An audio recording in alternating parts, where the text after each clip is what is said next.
রাধে রাধে বন্ধুরা, কেমন আছেন সবাই? আশা করছি সবাই ভীষণ ভালো আছেন। আমিও ভীষণ ভালো আছি, গোপালও ভীষণ ভালো আছে। কিছুদিন পরে আসতে চলেছে ঝুলন যাত্রা, রাখি পূর্ণিমা, জন্মাষ্টমী, রাধাষ্টমী। তো ঝুলন যাত্রার দিন কিভাবে আমরা গোপালের সেবা করব সেই বিষয়ে আজকে ভিডিওটি হচ্ছে।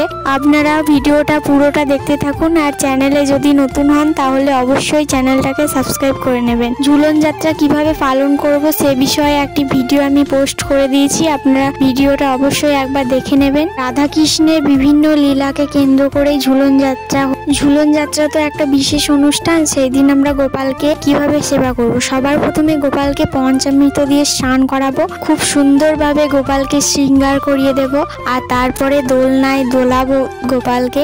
ঝুলন যাত্রা এই দিনগুলিতে গোপালকে বিভিন্ন রকম খাবার রান্না করে খাওয়ানো যেতে পারে। তাছাড়া আমরা গোপালকে যেমন প্রতিদিন সেবা করে থাকি যেমন ভাবে, সেরকম ভাবে সেবা করা যেতে পারে। যারা বাড়িতে ঝুলন যাত্রা করবেন না তারা যেমন গোপালকে প্রতিদিন সেবা করি সেরকম ভাবে সেবা করতে পারেন। বিভিন্ন ভোগ নিবেদন করে ঘণ্টার ধ্বনি, আরতি যেমন ভাবে আমরা করে থাকি সেরকম ভাবে গোপালের সেবা করতে হবে। এর কোনো পরিবর্তন না করলেও চলবে। আজকে আমি গোপালকে ভোগের জন্য দিয়েছি পাকা পেঁপে।